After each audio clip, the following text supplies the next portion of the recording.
Hello बच्चों, good morning. My self Deepak Kumar Bhola, team physics CLC Sikar. ठीक है बच्चों, अपन देखो यहाँ पे न्यूक्लियर फिजिक्स अपन ने टॉपिक स्टार्ट किया था। ठीक है, इसी को अपन अब आगे कंटिन्यू करते हैं न्यूक्लियर फिजिक्स को। ठीक है, कल आपको थोड़ी बेसिक प्रॉपर्टी समझाई थी न्यूट्रॉन प्रोटॉन के बारे में। ठीक है, और representation and representation of nucleus को आपको समझाया था मैंने, कैसे अपन रिप्रेजेंट करते हैं। ठीक है, अब यहाँ पे देखो, उसमें आपको बताया था मैंने कि किसी भी न्यूक्लियस को हम इस टाइप से रिप्रेजेंट करते हैं, जेड एक्स फिर जेड ए करके, इस तरह से यहाँ पे जेड ये लिख दिया अपन ने ए, इस टाइप्स को रिप्रेजेंट कर रहे हैं। यहाँ बच्चों जेड जेड यहाँ पे क्या है, नंबर ऑफ, यहाँ पे जेड को हम नंबर ऑफ प्रोटॉन्स को शो कर रहा होता है, ये नंबर ऑफ प्रोटॉन्स, जेड यहाँ पे नंबर ऑफ प्रोटॉन्स हैं। ठीक है, एंड ए यहाँ पे क्या शो कर रहा है बच्चों, number of protons plus number of neutrons, number of protons plus number of neutrons को रिप्रेजेंट कर रहा है यहाँ पे ये ए। ठीक है, ए एटॉमिक मास नंबर है एंड जेड एटॉमिक नंबर। ठीक है, ये number of proton plus number of neutron, और ये नंबर ऑफ प्रोटॉन्स को रिप्रेजेंट कर रहा है। ठीक है, अब यहाँ पे देखें हम प्रॉपर्टीज ऑफ न्यूक्लियस। ठीक है, प्रॉपर्टीज के बारे में स्टडी करें, प्रॉपर्टीज ऑफ न्यूक्लियस। और तो देखो, प्रॉपर्टीज ऑफ न्यूक्लियस के बारे में देखें क्या क्या प्रॉपर्टी होती है। Properties of nucleus, properties of nucleus यहाँ बच्चों देखिए, अब यहाँ कुछ बेसिक प्रॉपर्टीज हैं। देखिए, फर्स्ट प्रॉपर्टी है आइसोटॉप्स। पता ही आपको आइसोटॉप्स क्या था बच्चों, यहाँ पे आइसोटॉप्स के अंदर यहाँ पे Z की वैल्यू सेम होती है। ठीक है, Z की वैल्यू सेम होती है, A डिफरेंट हो सकता है बच्चों, आइसोटॉप्स। ठीक है, आइसोटॉप्स के अंदर अपन देख रहे हैं, आइसोटॉप्स बच्चों Z is equal to same, Z is equal to same. यहाँ पे A क्या होता है, डिफरेंट, A की यहाँ पे डिफरेंट होती है आइसोटॉप्स में। फिर बच्चों उसके बाद आइसोटोन्स, जैसे एग्जाम्पल आप देखा, एग्जाम्पल C613 एंड C614, ये दोनों क्या है, आइसोटॉप्स हैं कार्बन के। ठीक है, उसके बाद फिर देखें आइसोटॉप्स के बाद यहाँ पे इसमें आइसोटोन्स, इसमें नंबर ऑफ न्यूट्रॉन्स सेम होते हैं, आइसोटोन्स। ठीक है, इसमें नंबर ऑफ न्यूट्रॉन्स सेम है। ठीक है, नंबर ऑफ न्यूट्रॉन्स कैसे निकालेंगे, इसमें से इसको माइनस करके, मतलब A में से Z को माइनस करेंगे तो यहाँ पे A माइनस Z, ये क्या होगा, सेम। A माइनस जेड की वैल्यू सेम आएगी क्योंकि नंबर ऑफ न्यूट्रॉन्स यहाँ पे सेम है। जैसे बच्चों एग्जांपल C613 एंड 7n14 बता रखा है, ये क्या है, नंबर ऑफ न्यूट्रॉन्स दोनों में सेम आ रहे हैं। ठीक है, ऐसे आइसोबार्स, आइसोबार्स में क्या होता है, जेड सेम होता है, A सेम होता है, सॉरी, आइसोबार्स में A की वैल्यू सेम होती है। ठीक है, ये कुछ केमिस्ट्री प्रॉपर्टी, जनरली केमिस्ट्री में पढ़ते हो आप, आइसोटोन्स, आइसोबार्स, आइसोटॉप्स। यहाँ फिजिक्स में इतना कोई खास जरूरत नहीं पड़ती इनकी, हल्का सा हिंट आपको दे दिया मैंने यहाँ पे। ठीक है, अब बच्चों देखो यहाँ से स्टार्ट करते हैं mainly topic size of nucleus से। साइज ऑफ न्यूक्लियस, तो बच्चों न्यूक्लियस की साइज है ये फर्मी ऑर्डर में होती है, जबकि एटम की जो साइज है वो, सॉरी, न्यूक्लियस की साइज बच्चों फर्मी ऑर्डर में होती है, एंड एटम की साइज एंगस्ट्रॉम ऑर्डर में हो रही होती है। ठीक है, तो यहाँ बताना चाहिए कि न्यूक्लियस की साइज है ये 10⁻⁻15 मीटर के ऑर्डर में होती है, नियरली 10⁻⁻15 मीटर जो बोलते हैं फर्मी। ठीक है, उससे बच्चों फिर रेडियस, तो यहाँ पे देखिए रेडियस जो है, radius of nucleus R is equal to बच्चों यहाँ पे होता है R0 A⁻⁻1/3 के अकॉर्डिंग वेरी करती है। Means radius is proportional to क्या है, A⁻1/3। Radius is proportional to क्या बच्चों, A⁻1/3 है। ठीक है, यहाँ जो R0 जो कांस्टेंट है, R0 इसकी वैल्यू होती है 1.2 इंटू 10⁻⁻15 मीटर। ठीक है, ये कांस्टेंट है। अब बच्चों इससे हम किसी भी डिफरेंट न्यूक्लियस की रेडियस को कंपेयर कर सकते हैं, किससे, R is proportional to A⁻1/3 से डिफरेंट रेडियस को हम कंपेयर कर लेंगे आराम से। ए यहाँ पे क्या ये दिख ही रहा है, number of proton and number of neutron से। ठीक है, उसका बच्चों सरफेस एरिया। ठीक है, सरफेस एरिया, तो सरफेस एरिया अपन जानते हैं A is equal to, surface area को अपन यहाँ पे S से शो कर रहे हैं, चलो S, जो S है बच्चों यहाँ पे S इज इक्वल टू क्या होता है, 4πr², क्योंकि हम जानते हैं न्यूक्लियस एक स्फेयर की फॉर्म में ट्रीट करते हैं न्यूक्लियस को। S is equal to 4πr², it means S is proportional to क्या हो जाएगा, R², radius square. Surface area is proportional to radius square. ठीक है, और यहाँ पे रेडियस की वैल्यू पुट कर दोगे तो A⁻2/3 हो जाएगी, A⁻2/3। ठीक है, सरफेस एरिया वाला अपन देखें वहाँ पे वॉल्यूम। ठीक है, जो वॉल्यूम है, वॉल्यूम ये एक स्फेयर की फॉर्म में, स्फेयर का वॉल्यूम क्या होता है बच्चों, 4/3πr³। 4/3πr³ means volume is proportional to the R³। ठीक है, और R को अपन रख देंगे A⁻1/3, तो क्या बन जाएगा, A बन जाएगा। फिर हम बात करें मास की, तो मास इज प्रोपोर्शनल टू होता बच्चों A, जितना ज़्यादा एटॉमिक मास नंबर होगा मास भी उतना ज़्यादा होगा। ठीक है, M is proportional to A। Clear. तो दो तीन चीजें। और फिर डिपेंडेंसी की बात करें बच्चों, रेडियस की बात, डेंसिटी की बात। डेंसिटी इज इक्वल टू क्या होता है, mass upon volume, means proportional to mass upon volume. Mass is proportional to A and volume is also proportional to A, तो कट जाएगा। तो क्या बच्चों, कांस्टेंट। तो कोई सा भी न्यूक्लियस हो, चाहे वो हीलियम का न्यूक्लियस हो, चाहे वो नाइट्रोजन का न्यूक्लियस हो, चाहे वो ऑक्सीजन का हो, किसी का भी न्यूक्लियस हो, न्यूक्लियस की जो डेंसिटी है वो सबकी सेम ही होती है। और बच्चों डेंसिटी वेरी हाई होती है, सबकी density same and very high होती है, जिसकी जो वैल्यू है ये होती है 2.4 इंटू 10^17, 2.4 इंटू 10^17 kg पर मीटर क्यूब। ठीक है, बहुत हाई डेंसिटी बच्चों ये। मतलब यूँ सोचिए कि ये जो डेंसिटी इतनी हाई है कि अगर हम इतना बड़ा साइज का अगर एक स्फेयर लें, इतनी बड़ी हाई, इतना बड़ा साइज का एक स्फेयर लें, तो इसकी इतनी डेंसिटी, इतनी हाई डेंसिटी है कि जो हैवी से हैवी क्रेन है ना, वो इस ऑब्जेक्ट को हिला भी नहीं सकती, इतना हैवी डेंसिटी होती है। इतनी बड़ी साइज का अगर आपने एक ऑब्जेक्ट ले लिया और किसी क्रेन की हेल्प से उसको मैंने हिलाने की भी कोशिश की, हिला भी नहीं पाएंगे, उतना हैवी उसका मास होगा। और 2.4 10^17 किलोग्राम पर मीटर क्यूब, बहुत ज़्यादा हैवी मास है। ठीक है, हैवी से हैवी क्रेन भी इसको हिला भी नहीं सकती। ठीक है, इतनी हाई डेंसिटी होती है। और जो इस पे बेस्ड अपन कुछ एग्जांपल्स अपन देखें, ये जो अपन ने प्रॉपर्टी देखी है, इस पे एग्जांपल नंबर 85 आपसे कह रहा है find out radius and surface area of एल्यूमिनियम-27 न्यूक्लियस। क्या फाइंड करना है, रेडियस। तो रेडियस का फॉर्मूला ही सही है, r is equal to r0 a power 1/3। तो a को रख देंगे यहाँ पे 27, और जो 27 पावर 1/3 कितना होता है, 3। 27 की पावर जो 1/3 अपन करते हैं, ये होता है 3 टाइम्स होता है, क्योंकि 3 इंटू 3 इंटू 3 इज 27। तो यहाँ पे इस वैल्यू को 3 से मल्टीप्लाई कर दो, तो 3.6 इंटू 10^15, ये 10^15, ये तो क्या होगी, इसकी रेडियस हो गई। और सरफेस एरिया कैसे निकाल लेंगे, 4πr² कर देंगे, सरफेस एरिया आ जाएगा। तो यहाँ भी बच्चों सिंपल सिंपल से क्वेश्चन, बस ये थोड़े फॉर्म में पता होने चाहिए, आराम से निकल जाएंगे। उसका बच्चों एग्जाम्पल नंबर 86, ये काफ़ी अच्छा क्वेश्चन है। एग्जाम्पल नंबर 86 आप देखें क्या है, एग्जाम्पल नंबर 86 देखिए। For a nucleus radius is 4.8 Fermi and total charge is 46.4 into 10^19 nuclear coulomb. और जो चार्ज अपन जानते हैं, न्यूक्लियस के अंदर हम जानते हैं प्रोटॉन एंड न्यूट्रॉन दोनों होते हैं। प्रोटॉन भी होते हैं, न्यूट्रॉन भी होते हैं। न्यूट्रॉन तो न्यूट्रल पार्टिकल है, इस पर कोई चार्ज होता नहीं है, तो चार्ज के लिए रेस्पॉन्सिबल कौन है, केवल प्रोटॉन। केवल प्रोटॉन ही यहाँ बच्चों चार्ज के लिए रेस्पॉन्सिबल होते हैं। तो टोटल चार्ज आप जानते हो, एक प्रोटॉन पे चार्ज कितना होता है, ई। और उसके अंदर कितने प्रोटॉन्स हैं बच्चों, टोटल जेड प्रोटॉन्स हैं, तो अंदर चार्ज कितना होगा टोटल, जेड इंटू ई। तो total charge Z into E equal होगा, जो कि हमें कितना दे रखा है यहाँ पे इसके अंदर, 46.4 इंटू 10^19। तो यहीं से स्टार्ट करेंगे इसको, total charge number of proton into e करके। तो 46.4 इंटू 10^19 को अपन ने टोटल चार्ज इक्वल कर दिया। ठीक है, मतलब एन पी इंटू ई के इक्वल, मतलब जेड इंटू ई के इक्वल। तो यहाँ पे जेड मतलब नंबर ऑफ प्रोटॉन्स कितने हो गए, 29। नंबर ऑफ प्रोटॉन्स 29 आ गए। कोई टिपिकल यहाँ से बार बार कह रहा बेटा थोड़ा सिंपल ध्यान दीजिए, टोटल चार्ज यहाँ पे जेड इंटू ई की फॉर्म में, मतलब नंबर ऑफ प्रोटॉन्स इंटू ई की फॉर्म में। ठीक है, तो यहाँ से फर्स्ट इक्वेशन से टोटल चार्ज से अपन ने नंबर ऑफ प्रोटॉन निकाल लिया। अब यहाँ पे क्या है, रेडियस 44.8 फर्मी है रेडियस, तो ये फॉर्म लगाएंगे, इस फॉर्मूले की हेल्प से क्या निकालेंगे, ए निकालेंगे, वैल्यू ऑफ ए। क्यों हमें यहाँ पे आर की वैल्यू गिवन है, कितनी गिवन है, 4.8 फर्मी, मतलब 4.8 इंटू 10^-15 गिवन है, ये वैल्यू ये रख रहा हूँ मैं, 4.8 इंटू 10^15। आर नोट कितना है, 1.2 इंटू 10^-15। ठीक है, एंड ए पावर 1/3। तो बेटा इससे तो ये कट गया। ठीक है, 12×4 इससे आप 4 टाइम से कट जाएगा, ए पावर 1/3। तो यहाँ पे बोथ साइड क्यूब कर देंगे तो कितना बन गया, 64। 4 इंटू 4 इंटू 4 64। तो ये क्या हो गया, ये हो गया बेटा number of protons plus number of neutrons. अभी अपन ने नंबर ऑफ प्रोटॉन्स तो फाइंड कर ही लिए थे, कितने आए थे, 29। तो उसको 29 के इक्वल कर देंगे, नंबर ऑफ प्रोटॉन्स को 29। तो यहाँ से नंबर ऑफ न्यूट्रॉन आ जाएंगे, तो उसको माइनस कर दो, नंबर ऑफ न्यूट्रॉन हो गए 35। ठीक है, ऐसे नंबर ऑफ न्यूट्रॉन अपन ने फाइंड कर लिए। तो काफ़ी अच्छा क्वेश्चन है ये। ठीक है, अब उसके बाद फिर एग्जाम्पल नंबर 87।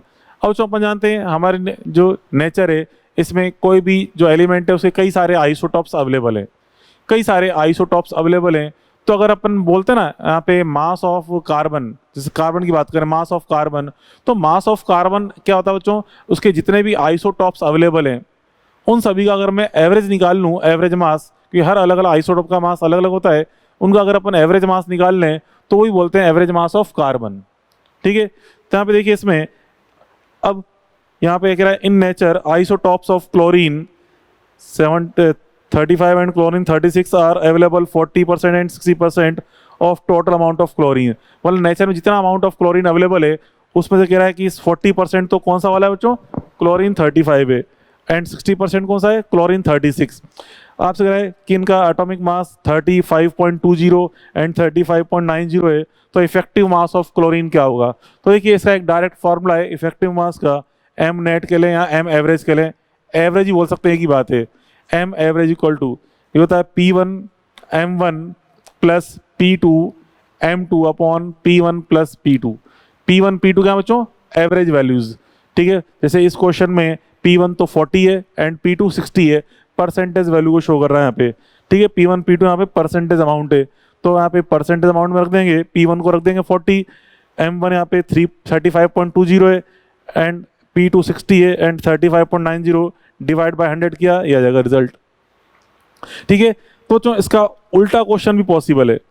ठीक है, उल्टा क्वेश्चन मतलब आपको मान लो किसी एक का परसेंटेज वैल्यू दे दे, या यूं बोले कि इफेक्टिव मास अपन को दे दे और परसेंटेज वैल्यू आपसे पूछ ले क्या होगी इनकी, तो यहाँ पे अपन कैसे करेंगे सॉल्व। जैसे मान लो इसी क्वेश्चन को यूँ सोचें, इसी क्वेश्चन में आपको एम नेट दे दे कि एम नेट का मान 35.62 है, what will be percentage of chlorine 35 and chlorine 36। तो क्या करेंगे बेटा, हम ही मान लेंगे let chlorine 35 is X%, chlorine 35 is X%, तो यहाँ पे क्लोरीन 36 की वैल्यू क्या हो जाएगी 100 माइनस एक्स, क्या जाएगी बेटा ये 100 माइनस एक्स इंटू M2। अब यहाँ पे रख देंगे एम एवरेज जो आपको गिवन होगा।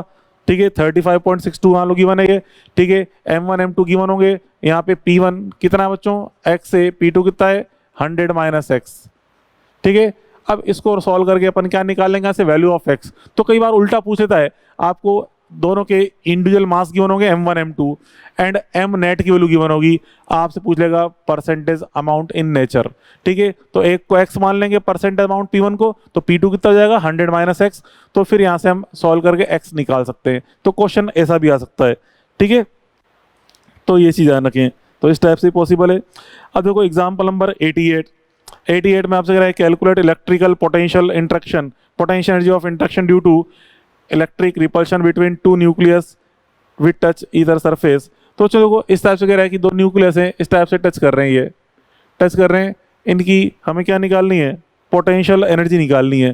ठीक है, पोटेंशियल एनर्जी के लिए बच्चों डिस्टेंस अपन यूज करते हैं। डिस्टेंस क्या है, यहाँ से यहाँ तक की डिस्टेंस, ये एक की रेडियस r है, एक की रेडियस मान लो r है, दूसरे की भी रेडियस r है, दोनों वेरियम देखना और दोनों की रेडियस सेम होगी, तो यहाँ से यहाँ तक डिस्टेंस r होगी, ये डिस्टेंस r इक्वल टू आ जाएगी 2r। ठीक है, एंड पोटेंशियल का फॉर्म पढ़ा है आपने इलेक्ट्रोस्टैटिक के अंदर, क्या होता है K Q1 Q2 upon R। ठीक है, K Q1 Q2 upon R ऐसे निकाल लेंगे। ठीक है, तो Q1 Q2 तो अपन को दे ही रखा है इसके अंदर, Q1 कितना बच्चों ZE के equal, Q1 is equal to ZE, Q2 भी क्या होगा ZE, क्योंकि चार्ज यहाँ पे केवल किस पे अवेलेबल होता है, प्रोटॉन पे, एंड नंबर ऑफ प्रोटॉन्स कितने होते हैं Z, तो Q1 को हम ZE के इक्वल कर लेंगे। ठीक है, Q2 को भी यहाँ पे ZE के इक्वल कर लेंगे। तो यहाँ पे बेरिलियम 8 है, इसमें Z कितना है 8 है, सॉरी Z की वैल्यू 4 है, तो बेरिलियम के अंदर 4 प्रोटॉन्स हैं, इसलिए चार्ज ऑफ टोटल प्रोटॉन्स कितना हो जाएगा, यहाँ पे 4e, ये भी 4e, तो वही रख के सॉल्व किया अपन ने यहाँ पे इसको। ठीक है, तो इस तरह अपन ये सॉल्व कर सकते हैं। क्लियर, तो मैंने कुछ बेसिक प्रॉपर्टी और उससे रिलेटेड कुछ क्वेश्चन अपन देखे। अब देखने जा रहे हैं next point, mass defect del time. क्या होता है बच्चों मास डिफेक्ट डेल टाइम, इसको समझते हैं। चलो मास डिफेक्ट। अब जो मास डिफेक्ट क्या है, देखिए जब भी किसी न्यूक्लियस का फॉर्मेशन होता है, तो जो न्यूक्लियस किससे मिलकर बना है, आप जानते हैं न्यूक्लियस बना है प्रोटॉन्स एंड न्यूट्रॉन से। ठीक है, प्रोटॉन्स एंड न्यूट्रॉन से मिलकर बना हुआ है। तो हम देखें जब भी किसी न्यूक्लियस का फॉर्मेशन होता है बच्चों, तो अगर हम न्यूक्लियस का मास मेजर करें, न्यूक्लियस का मास मेजर करें और उसके न्यूक्लियॉन्स का टोटल मास अगर हम कैलकुलेट करें, तो हम देखते हैं कि जो मेजर्ड मास है न्यूक्लियस का, जो मेजर्ड मास है मतलब तोला उसको अपन ने।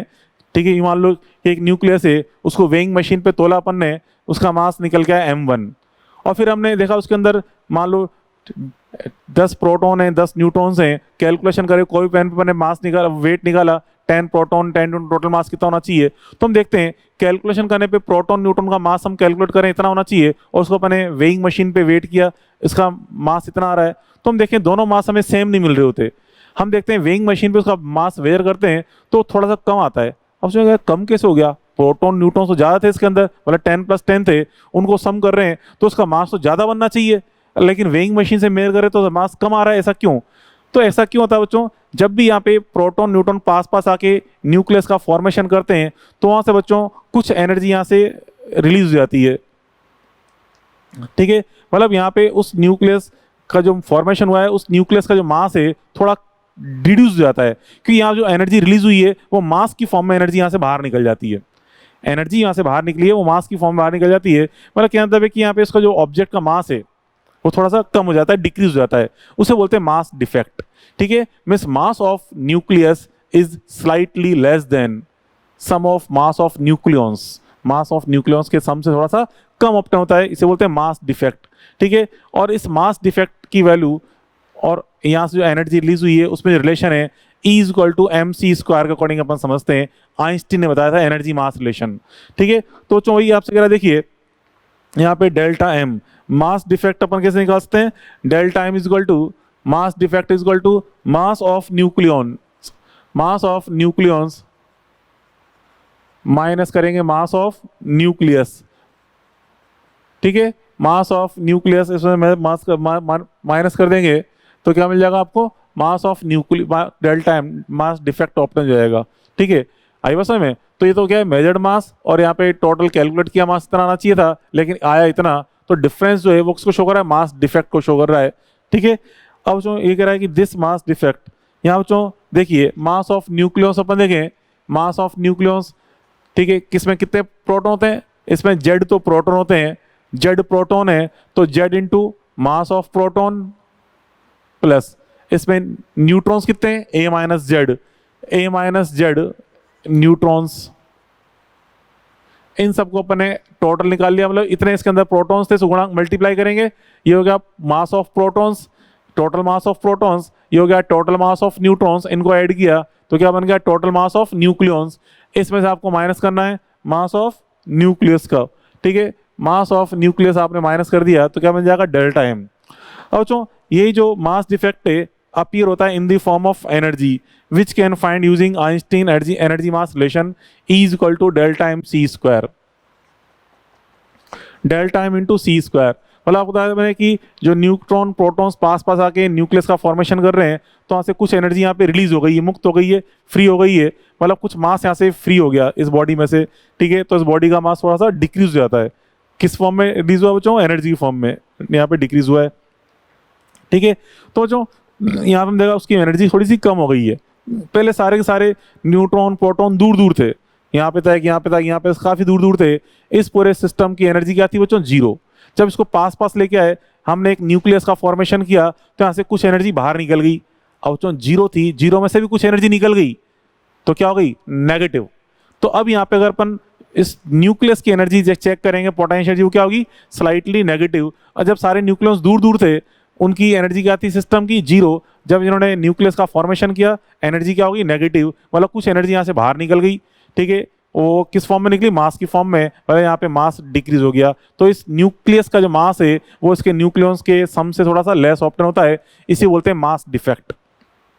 ठीक है, और यहाँ से एनर्जी कितनी रिलीज हुई है, delta M into C square से फाइंड कर लेंगे।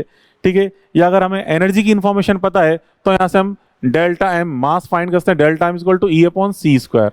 मतलब तो ये समझो किसी सिस्टम की एनर्जी अगर रिलीज हुई है, मतलब डिक्रीज हुई है, तो उसका मास भी क्या होगा, डिक्रीज।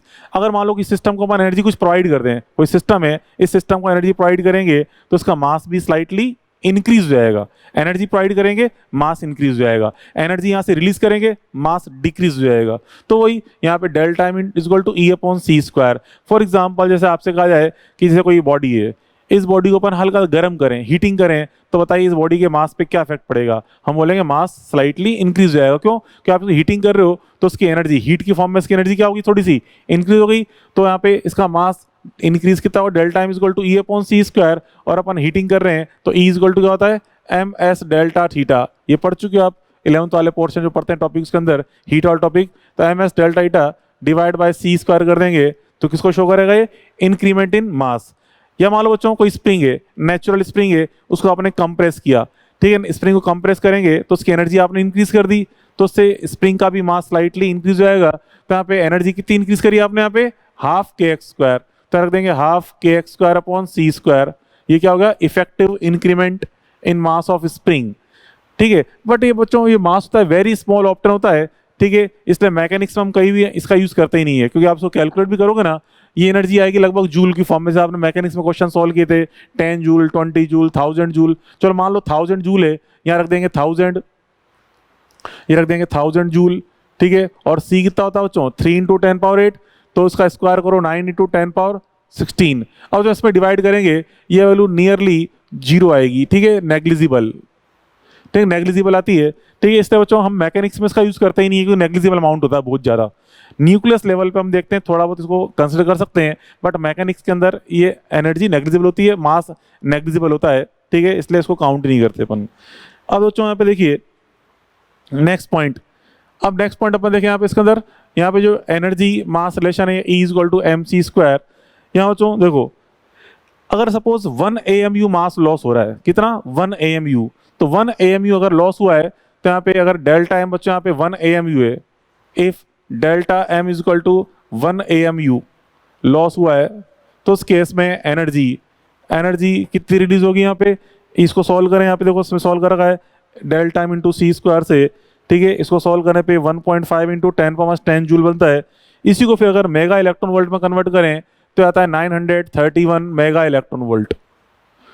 एनर्जी कितनी रिलीज होगी, 931 मेगा इलेक्ट्रॉन वोल्ट, ठीक है। और ऐसे अगर डेल्टा एम अगर लॉस हो रहा है, ठीक है, फॉर डेल्टा एम लॉस, ठीक है, energy release E is equal to क्या होता है बच्चों, E is equal to 931 mega electron volt into delta M, ठीक है, इससे मल्टीप्लाई कर लेंगे तो हमें पता चल जाएगा एनर्जी लॉस कितना, मतलब कितनी एनर्जी अपीयर हुई है यहाँ पे, ठीक है, उस चीज को। तो बच्चों यहाँ पे इस चैप्टर में अपन क्वेश्चन सॉल्व करेंगे आगे, जैसे यूरेनियम, ठीक है, यूरेनियम की जो रिएक्शन होती है, यूरेनियम पे बच्चों अगर अपन किसी न्यूट्रॉन से टक्कर करते हैं, यूरेनियम ब्रेक हो जाता है, न्यूक्लियस में कन्वर्ट हो जाता है ये, ठीक है। तो उस केस में यहाँ पे जो मास लॉस होता है बच्चों, मतलब यहाँ पे हम बात करें fission reaction of uranium atom की, मान लो यूरेनियम न्यूक्लियस है, इससे अपन ने फिशन कराया, एक न्यूट्रॉन से टक्कर करा के इसको फिशन किया, मतलब इसको 2 पार्ट में ब्रेक कर दिया, ठीक है, बेरियम क्रिप्टोन के रूप में तोड़ दिया अपन ने, बेरियम प्लस क्रिप्टोन की फॉर्म में।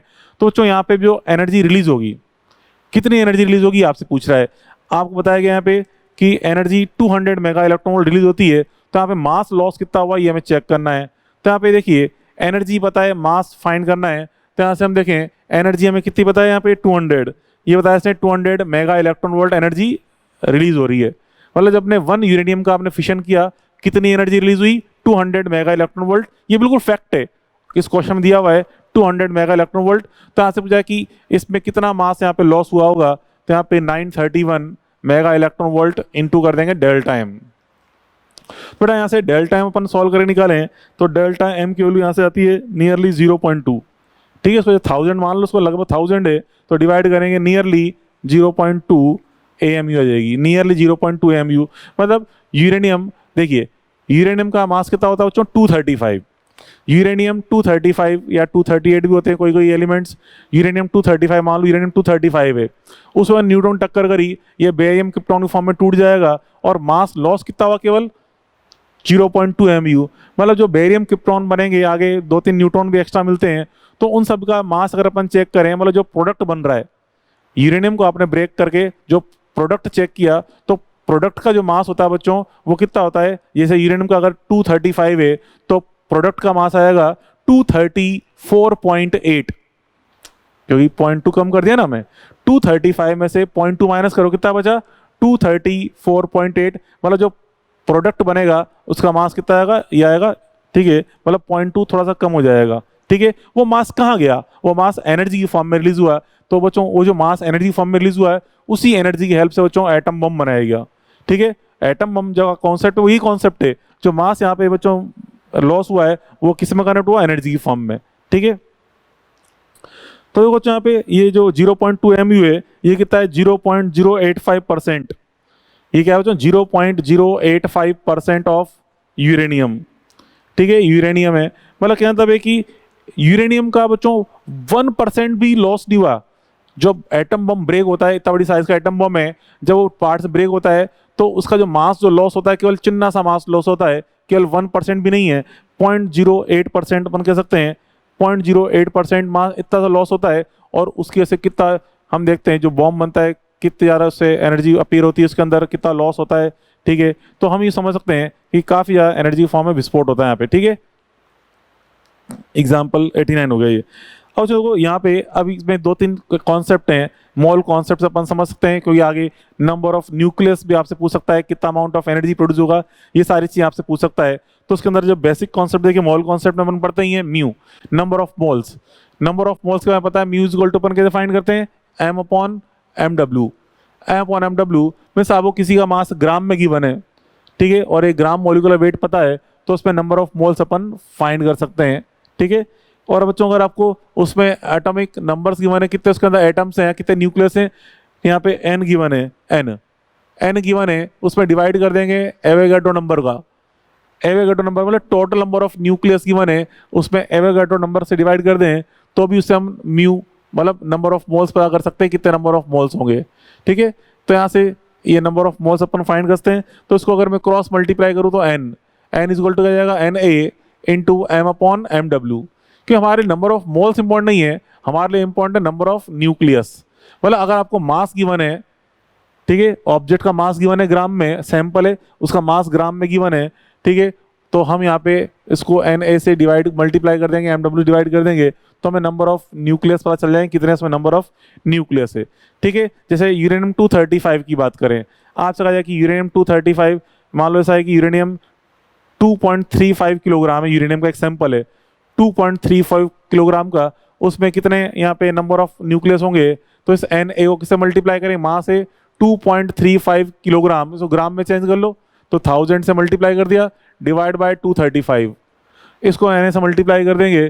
ठीक है, तो उससे क्या मिल जाएगा हमें यहाँ पे नंबर ऑफ न्यूक्लियस। तो इसे अपन चेक कर सकते हैं। ठीक है, अब जो क्यों अपन चेक कर रहे हैं, क्यों फाइंड कर रहे हैं, देखिए इसमें एग्जाम्पल नंबर 92 देखिए, क्या total number of produce energy in fission of 0.47 kilogram. अब यहाँ पे 0.47 किलोग्राम दे रखा है, मतलब ये वैल्यू आपको दी है 0.47 किलोग्राम, तो 0.47 रख देंगे इसको, 0.47 किलोग्राम ये रख दिया मैंने।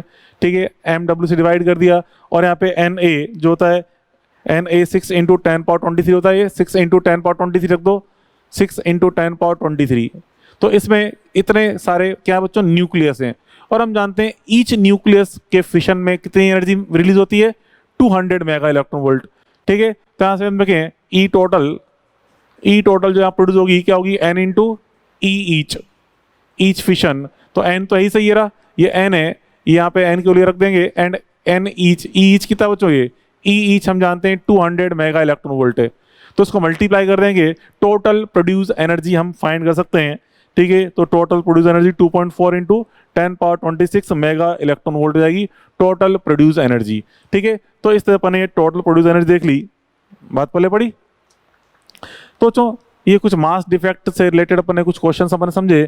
ठीक है, उसका बेसिक कॉन्सेप्ट लगा, मास डिफेक्ट जो है वो एनर्जी जो रिलीज हो रही है, ठीक है, मास की फॉर्म में, मतलब जो मास डिफेक्ट हुआ है वही एनर्जी वहाँ पे रिलीज हो रही होती है, E is equal to delta M into C square से अपन एनर्जी फाइंड कर सकते हैं। और मास डिफेक्ट आपको ए एम यू की फॉर्म में गिवन है, तो उसको इस फॉर्म में यूज कर लो, डेल्टा एम को रख दो ए एम यू की फॉर्म में, तो टोटल प्रोड्यूस एनर्जी आपको ऑप्टन हो जाएगी। या प्रोड्यूस एनर्जी गिवन है, तो यहाँ से मास डिफेक्ट कैलकुलेट कर लेंगे अपन।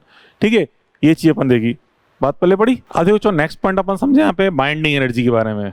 बाइंडिंग एनर्जी जैसे भी आपको समझाया था ना, मास डिफेक्ट के बारे में बच्चों, जब भी किसी न्यूक्लियस का फॉर्मेशन होता है, मतलब मैनी डिफरेंट न्यूक्लियस हैं अलग अलग रखे हुए, उनको पास लाके अपन मर्ज करें, एक न्यूक्लियस का फॉर्मेशन होता है, तो उस केस में यहाँ पे न्यूक्लियस का मास थोड़ा सा डिक्रीज हो जाता है। मैं सामने जब भी न्यूक्लियस का फॉर्मेशन किया, बाहर से हमें एनर्जी न्यूक्लियस का फॉर्मेशन किया बच्चों, तो इस केस में न्यूक्लियस के फॉर्मेशन में हम देखा उसकी एनर्जी क्या हो गई, नेगेटिव हो गई, क्योंकि सारे न्यूक्लियस पहले दूर दूर थे, उनकी टोटल एनर्जी क्या थी बच्चों, 0। हमने न्यूक्लियस का फॉर्मेशन किया, उसकी एनर्जी नेगेटिव हो गई।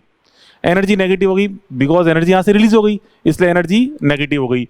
अब बच्चों अब उस न्यूक्लियस को हमें वापस न्यूक्लियस की फॉर्म में ब्रेक करना है, मतलब सारे न्यूक्लियस को वापस अलग अलग करना है, तो हमें उसका जस्ट उल्टा प्रोसेस करना पड़ेगा। मतलब जो एनर्जी यहाँ पे भी रिलीज हुई थी उतनी एनर्जी को देनी पड़ेगी। क्यों देनी पड़ेगी? क्योंकि एनर्जी नेगेटिव हो गई है, उसको वापस न्यूक्लियस की फॉर्म में लेके आना है, मतलब उसकी एनर्जी वापस जीरो करनी है। तो जो कोई अमाउंट नेगेटिव है उसको हमें जीरो करना है, तो उतना ही हमें प्लस अमाउंट उसको देना पड़ेगा, जिससे उसकी टोटल एनर्जी वापस क्या हो जाएगी? जीरो। तो क्या था बच्चों कि कोई न्यूक्लियस है उसको हमें न्यूक्लियस की फॉर्म में अलग अलग करना है, तो जितना हमें एनर्जी प्रोवाइड करना पड़ेगा, ठीक है, उसी को हम बोलते हैं बाइंडिंग एनर्जी, क्योंकि वो न्यूक्लियस एक बंधा हुआ है आपस में, ठीक है, नेगेटिव एनर्जी की वजह से उसको हमें सेपरेट करना है, तो कितनी एनर्जी उसको तोड़ने के लिए हमें देनी पड़ेगी, ठीक है, उसे बोलते हैं बाइंडिंग एनर्जी। ठीक है, तो बाइंडिंग एनर्जी क्या होता है? Plus given amount. ठीक है, नेगेटिव तो उसकी टोटल एनर्जी थी, उतना प्लस अमाउंट हमने उसको दिया, क्या बोलेंगे? Binding energy B. तो जो बी को भी हम वही delta M into C square से फाइंड करेंगे, क्योंकि जितनी एनर्जी यहाँ से रिलीज हुई थी फॉर्मेशन के टाइम पे उतनी एनर्जी वापस प्रोवाइड करेंगे उसके सेपरेशन के टाइम पे। ठीक है, तो क्या मतलब एक तो यहाँ पे तो बाइंडिंग एनर्जी का फॉर्मूला क्या होता है? Delta M into C square. Delta M into C square की इक्वल होती है बाइंडिंग एनर्जी, जहाँ पे डेल्टा एम क्या है? आपने जब उसको न्यूक्लियस में कन्वर्ट किया तो आप उसका मास कितना गेन हो गया, कितना उसका मास इंक्रीज हो गया है।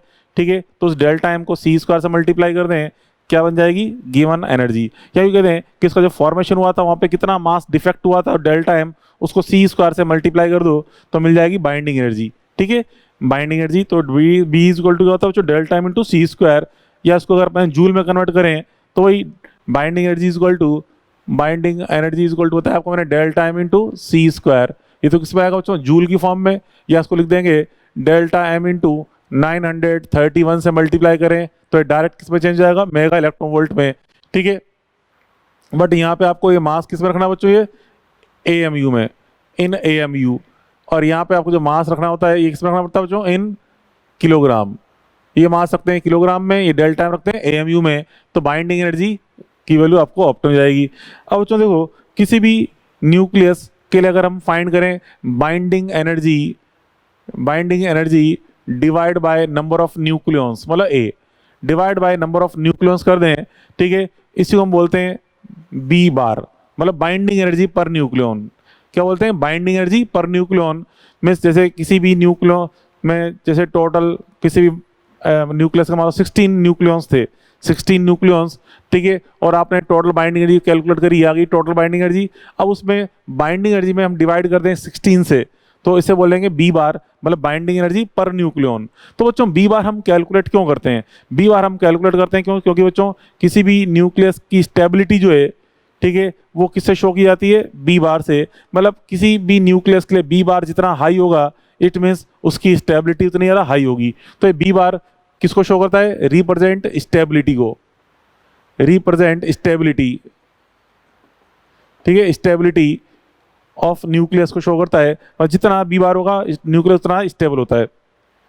ठीक है, अब यहाँ पे देखिए बाइंडिंग एनर्जी कर्व अगर अपन देखें प्रैक्टिकली, जितने डिफरेंट न्यूक्लियस है सभी के लिए बी बार अगर कैलकुलेट किया गया तो हमें ये बी बार के लिए ऑप्टिमम, देखो बी बार ये प्रैक्टिकल ग्राफ है, इसका कोई फॉर्मूला नहीं है। बी बार वर्सेस अपन ए ग्राफ देख रहे हैं, तो जो स्टार्टिंग में जो छोटे न्यूक्लियस थे उनके लिए तो ग्राफ इसे जिगजैग मिला, जिगजैग, और बाद में फिर हैवी न्यूक्लियस के लिए ग्राफ कुछ इस तरह से कर्वेचर फॉर्म है, स्मूथ कर्व की फॉर्म में था ये हैवी न्यूक्लियस के लिए। ठीक है, यहाँ पे स्मॉल न्यूक्लियस, जैसे बच्चों यहाँ पे स्मॉल न्यूक्लियस या हाइड्रोजन, हीलियम, बेरिलियम, बोरॉन, इस तरह से ये hydrogen, helium, lithium, beryllium, boron, ठीक है, कार्बन, नाइट्रोजन, इनके लिए स्टार्टिंग में, तो जो इसके लिए ये ग्राफ स्टार्टिंग में जिगजैग था और बाद में फिर आगे स्मूथ ग्राफ हमें ऑप्टेन हुआ।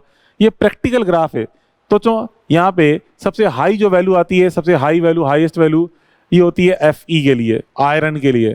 ठीक है, मतलब यहाँ पे अगर अपन बी बार की वैल्यू देखें फॉर आयरन सबसे हाईएस्ट होती है, सबसे हाईएस्ट नियरली 8.8 होती है, 8.8 मेगा इलेक्ट्रॉन वोल्ट पर न्यूक्लियॉन।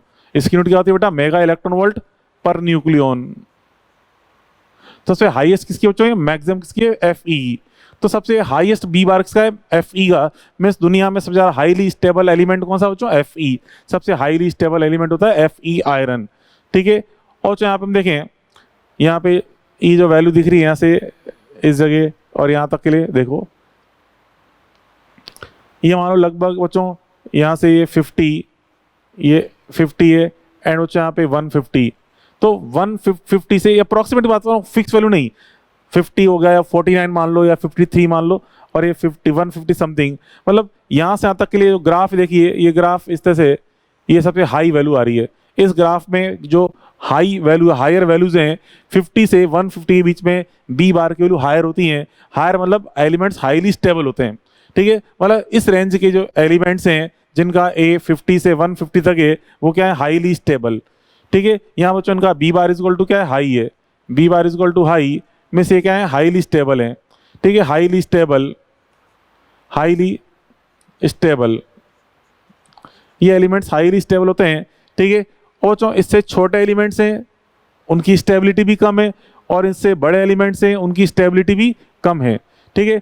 और बच्चों देखो यहाँ पे जो छोटे एलिमेंट्स के बारे में बताऊं, चलो मैं छोटे एलिमेंट्स, ये हाइड्रोजन, हीलियम, लिथियम, तो इससे ग्राफ से पता चल रहा है कि बच्चों जैसे हीलियम, बेरिलियम, कार्बन, ठीक है, जैसे हीलियम की बात करें, इसका मास कितना होता है 4 AMU, बेरिलियम का 8 AMU, कार्बन का 12 AMU, मतलब 4, 8, 12, मतलब वो एलिमेंट्स जिनमें 4 का डिवाइड हो रहा है, मतलब जो जिनका एटॉमिक मास नंबर 4 का इंटीजर मल्टीपल है, उनका जो बच्चों बी बार होता है, बाइंडिंग पर न्यूक्लियन, इनके जो लेफ्ट राइट वाले नेबर्स हैं उनसे ज़्यादा होती है वैल्यू। तो ये पीक पॉइंट है ना, जो लेफ्ट राइट जो नेबर्स हैं उनसे ज़्यादा है वैल्यू। ऐसे बी की वैल्यू लिथियम एंड बोरॉन से ग्रेटर है, कार्बन की value boron and neutron, nitrogen से ज़्यादा है। मतलब कहना मतलब है कि जो छोटे एलिमेंट्स हैं जिनका ए जो है वो बच्चों 4 का इंटीग्रल मल्टीपल है, उनके लिए बी बार की वैल्यू उनके लेफ्ट राइट नेबर जो हैं उनसे ज़्यादा होती है, ठीक है। ये एक तो फर्स्ट रिजल्ट हो गया। दूसरा बच्चों यहाँ पे 50 से 150 के बीच वाले जो एलिमेंट्स हैं जिनका ए 50 से 150 है, वो हाईली स्टेबल हैं। तो इसका मतलब ए से 50 से छोटे वाले एलिमेंट्स भी क्या हैं, कम स्टेबल, 150 से ग्रेटर वाले भी कम स्टेबल हैं, ठीक है। और जो देखो दुनिया में जितनी भी एलिमेंट्स होती हैं उनकी प्रॉपर्टी होती है, वो अपनी इस तरह की रिएक्शन को शो करते हैं कि वो अपनी स्टेबिलिटी को इंक्रीज करना चाहते हैं, हमेशा अपनी स्टेबिलिटी को इंक्रीज करना चाहते हैं। तो जो मतलब जो छोटे वाले एलिमेंट्स हैं वो इस रेंज में आना चाहेंगे, इस रेंज में। तो छोटे एलिमेंट्स इस रेंज में आना चाहेंगे तो वो ऐड होना चाहेंगे या और ज़्यादा सब्ट्रैक्ट होना चाहेंगे, सीधी सी बात है ऐड होना चाहेंगे। मतलब उनमें कौन सी नेचर होगी, फ्यूजन नेचर, ठीक है। तो 50 से छोटे वाले एलिमेंट्स हैं अपनी स्टेबिलिटी को इंक्रीज करने के लिए, मतलब इस रेंज में आने के लिए कौन सी नेचर रिप्रेजेंट करते हैं, जनरली फ्यूजन प्रॉपर्टी शो करते हैं, मतलब फ्यूजन रिएक्शन की टेंडेंसी रखते हैं, ठीक है। एंड बच्चों 150 से जो बड़े वाले एलिमेंट्स हैं वो इस रेंज में आना चाहते हैं, तो उनको क्या होना, टूटना पड़ेगा, स्मॉल पार्ट्स में ब्रेक होंगे तभी इस रेंज में आएंगे, ठीक है। तो जो इससे बड़े एलिमेंट्स हैं 150 से बड़े एलिमेंट्स, उनमें जनरली फिशन प्रॉपर्टी प्रेजेंट होती है, ठीक है, मतलब फिशन रिएक्शन करने की टेंडेंसी होती है, ठीक है। ये चीज अपन देखिए इसके अंदर। अब उसके बाद फिर एग्जाम्पल नंबर 91 देखिए। एग्जाम्पल 91 में आप कह रहे हैं measured mass of oxygen 16 is 15.9956 U, U मतलब AMU। Find out delta M, B bar, B bar, ये सभी फाइंड करने हैं। प्रोटॉन का मास एंड न्यूट्रॉन का मास गिवन है। तो चलो काफ़ी अच्छा क्वेश्चन है। यहाँ से स्टार्टिंग कहाँ से करेंगे, आपको देखो यहाँ पे इनका इसका मेजर्ड मास गिवन है, ठीक है, मेजर्ड मास गिवन है, ठीक है, और प्रोटॉन न्यूट्रॉन के मासेस आपको गिवन है। तो पहले हम यहाँ डेल्टा एम फाइंड करें। अभी थोड़ी देर पहले आपको लिखा था मैंने डेल्टा एम का formula, delta M is equal to क्या हो जाता है, मैंने यहाँ पे मास ऑफ न्यूक्लियस में से मास ऑफ, मैं इसको न्यूक्लियस को माइनस करेंगे, मास ऑफ न्यूक्लियस में से मतलब Z into mass of proton plus A minus Z into mass of neutron, ठीक है, इसमें से माइनस कर दें मास ऑफ न्यूक्लियस को, तो इससे क्या मिल जाएगा, डेल्टा एम। ये आपको पता ही है जेड ऑक्सीजन है बच्चों, ऑक्सीजन 816, तो इसमें जेड कितना है 16, और यहाँ पे सॉरी जेड की वैल्यू 8 है, ठीक है, एंड ए की वैल्यू भी, ए की वैल्यू 16 है, तो ए माइनस जेड करेंगे, ए माइनस जेड कितना आएगा 8। यहाँ पे ए तो है 16, जेड है यहाँ पे 8, रख देंगे, एम पी एम एन रख देंगे, एम एन रख देंगे। तो सॉल्व करने बच्चों ये वैल्यू आती है सॉल्व करने पे 0.1244 यू, यू मतलब AMU। ये तो आ गया मास डिफेक्ट।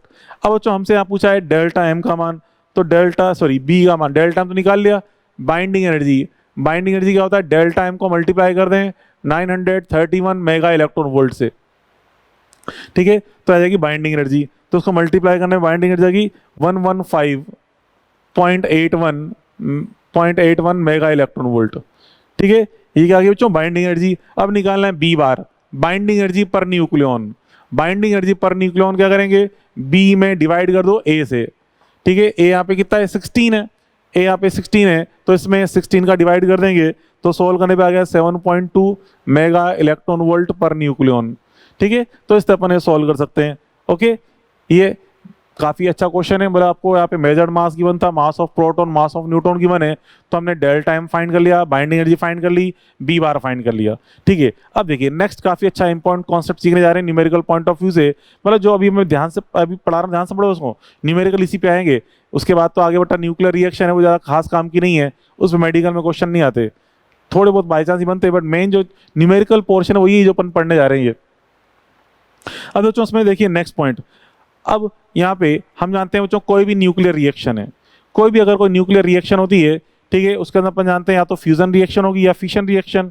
ठीक है, फ्यूजन या फिर फिशन रिएक्शन होती है, तो जो अगर अपनी टेंडेंसी के अकॉर्डिंग कोई रिएक्शन हो रही है, मतलब कोई फ्यूजन रिएक्शन है, उसकी टेंडेंसी फ्यूजन की है, फ्यूजन रिएक्शन हो रही है, या इसकी टेंडेंसी फिशन की है, वहाँ पे फिशन रिएक्शन हो रही है, तो उस केस में हमेशा एनर्जी रिलीज होती है, एनर्जी रिलीज होती है।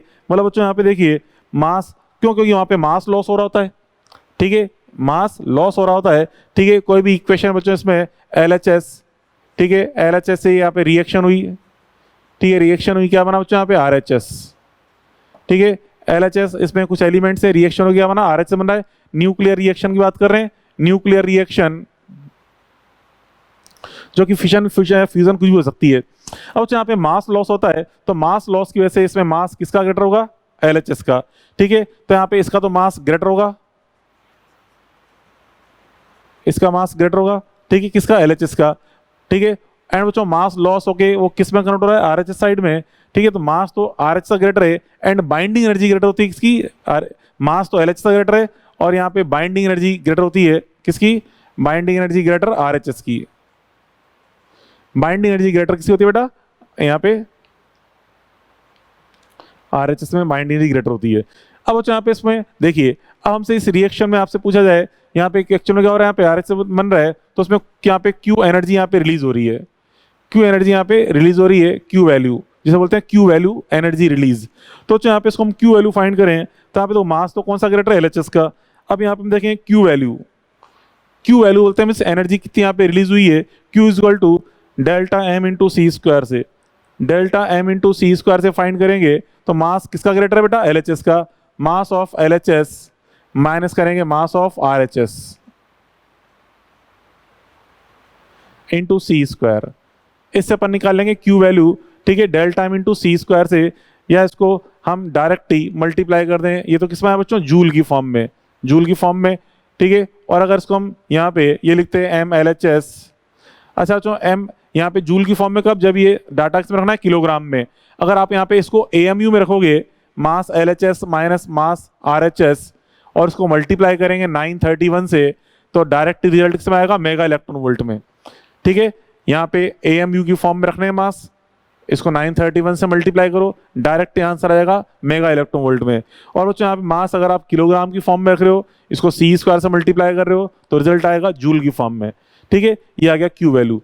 तो जो अगर आपको मास की इन्फॉर्मेशन गिवन है तो इसे निकाल लेंगे, और अगर आपको बाइंडिंग एनर्जी की इन्फॉर्मेशन गिवन है तो कैसे निकालेंगे, Q is equal to binding energy की गेटर किधर की है, राइट हैंड साइड की, तो binding energy right hand side में से माइनस करेंगे binding energy left hand side को, तो इससे मिल जाएगी हमें Q वैल्यू।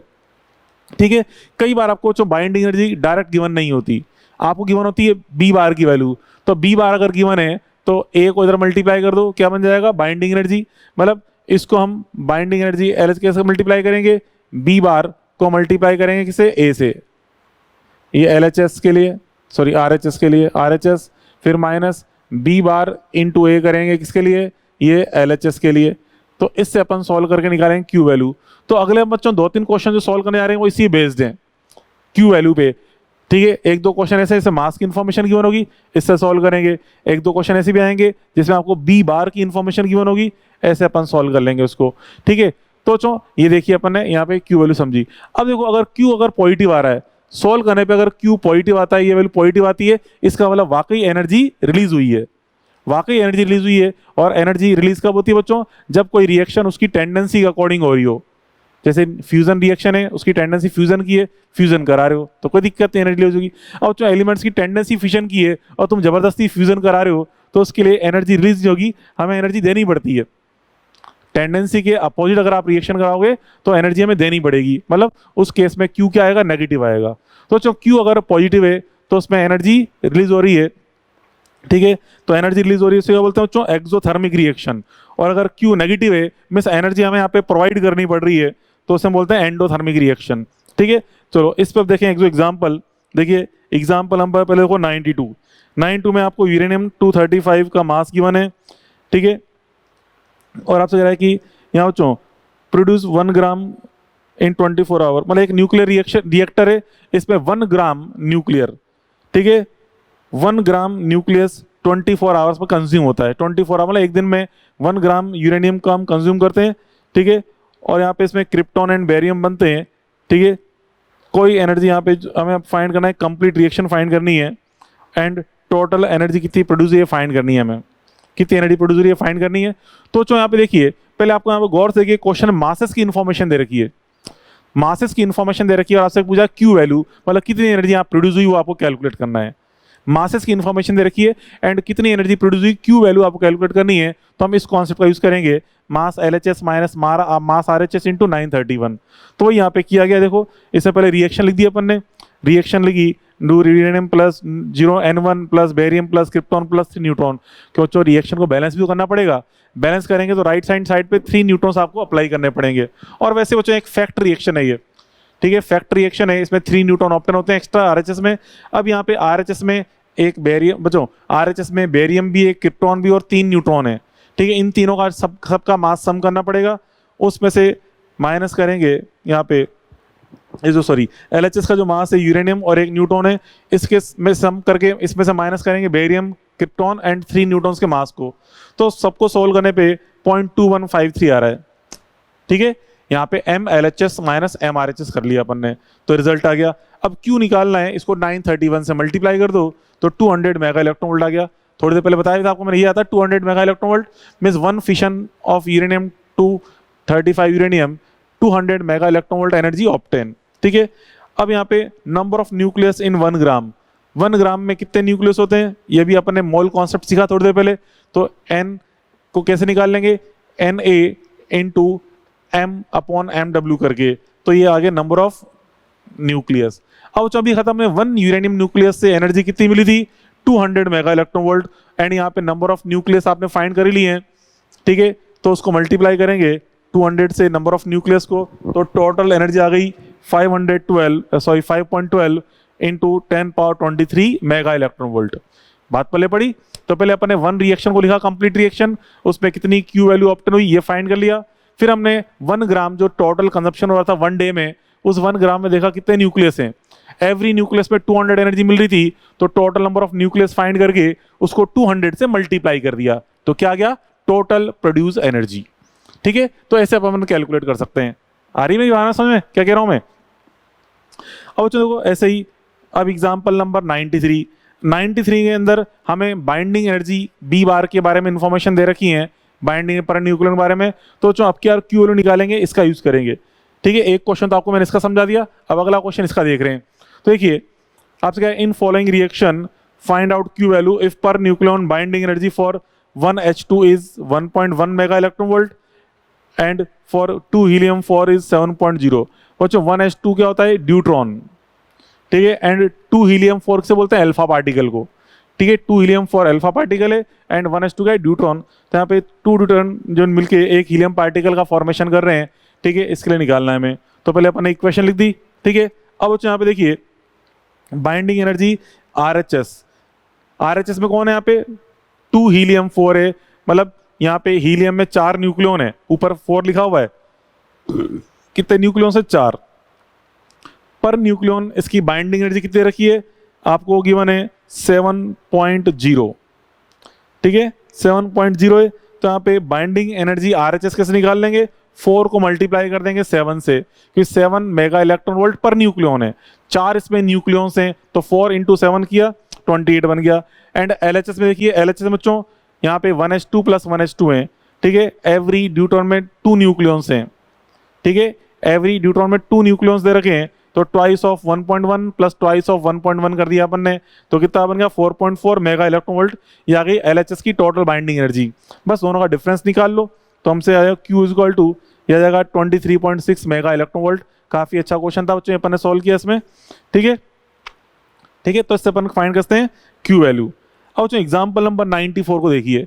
94 आपसे कह रहा है according to following curve in which nuclear reaction heat will release if Q is equal to positive of 10, that is Q is equal to positive of 10। मतलब बच्चों देखो इस ग्राफ में कहीं पे भी हमें ना तो बी बार की इंफॉर्मेशन गिवन है, ना डेल टाइम की, ना मास की, कोई इंफॉर्मेशन गिवन नहीं है, ठीक है। अगर बच्चों हमें मास की इंफॉर्मेशन गिवन होती है तो इसकी हेल्प से अपन Q फाइंड कर लेते हैं। बाइंडिंग एनर्जी क्या है, बी बार की इंफॉर्मेशन दे रखी है, तो इस तरह Q फाइंड कर लेते हैं। अब यहाँ तो केवल ग्राफ है और ग्राफ के अंदर भी कुछ शो नहीं कर रखा, तो फिर क्या करें बच्चों, कैसे पता करें Q पॉजिटिव होगा या नेगेटिव होगा। तो सीधी सी बात है, इसके लिए हम हिंट मतलब एक मेथड अप्लाई करेंगे, जिसे अपन देखेंगे, आपको मैं थोड़े पहले समझाया था, जिसकी जो टेंडेंसी होती है उसके अकॉर्डिंग अगर रिएक्शन हो रही है, मतलब छोटों की टेंडेंसी क्या होती है, फ्यूज होने की, मतलब फ्यूजन रिएक्शन की, और बड़ों की क्या होती है टेंडेंसी, फिशन होने की। तो जो छोटे एलिमेंट्स फ्यूज होके एक मिडिल रेंज में आ रहे हैं, मतलब जिनकी स्टेबिलिटी हाई है, या कहते हैं बड़े एलिमेंट ब्रेक होके मिडिल रेंज में आ रहे हैं, तो इस तरह से अगर कोई रिएक्शन हो रही है तो डेफिनेटली उसमें Q पॉजिटिव ऑप्टेन होगा, मिस एनर्जी रिलीज होगी, ठीक है। कोई टेंडेंसी के अकॉर्डिंग रिएक्शन होगी तो एनर्जी रिलीज होती है। तो देखो यहाँ पे फर्स्ट बच्चों यहाँ पे देखा है रिएक्शन A प्लस बी से बन रहा है C। अब बच्चों A प्लस बी काफ़ी छोटे हैं, उससे मिलके C बन रहा है, मतलब थोड़ा मिडिल रेंज के एरो की तरफ आ रहा है। जो डॉटेड लाइन थे मीन जो प्रोडक्ट है, जो प्रोडक्ट बच्चों यहाँ पे डॉटेड लाइन के नियर आएगा, इसका मतलब वो उसकी स्टेबिलिटी हाई होगी, क्योंकि डॉटेड लाइन वाली स्टेबिलिटी सबसे हाई होती है, जो दिखा रखा है सबसे ग्रेटेस्ट बी बार है। तो सीधी सी बात ध्यान रखें, जो प्रोडक्ट अगर बन रहे हैं बच्चों वो डॉटेड लाइन के नियर है, प्रोडक्ट जो है डॉटेड लाइन के नियर हैं, एंड जो रिएक्टेंट हैं वो डॉटेड लाइन से ज़्यादा दूर हैं, तो उस केस में एनर्जी रिलीज होगी, ठीक है। तो फर्स्ट में देखिए A प्लस बी C बन रहा है, तो आराम से एनर्जी रिलीज होगी क्योंकि प्रोडक्ट डॉटेड लाइन के नियर है।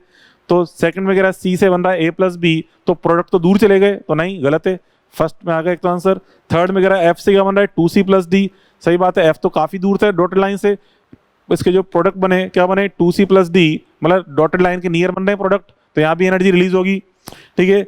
फिर फोर्थ में कह रहा है F से बन रहा है D प्लस E, या सही है F से D प्लस E बनेगा, तो बच्चों जो रिएक्टेंट जो प्रोडक्ट है वो डॉटेड लाइन के नियर आ रहे हैं, मतलब यहाँ भी एनर्जी रिलीज होगी, और फिर 5 वाले में एनर्जी रिलीज नहीं होगी, इसका उल्टा हो रहा है क्योंकि ऐसे। बच्चों एग्जाम्पल नंबर 95, अब एग्जाम्पल 95 में यहाँ भी वही पूछा है कि किसमें Q is equal to positive obtain होगा, किसमें एनर्जी रिलीज होगी।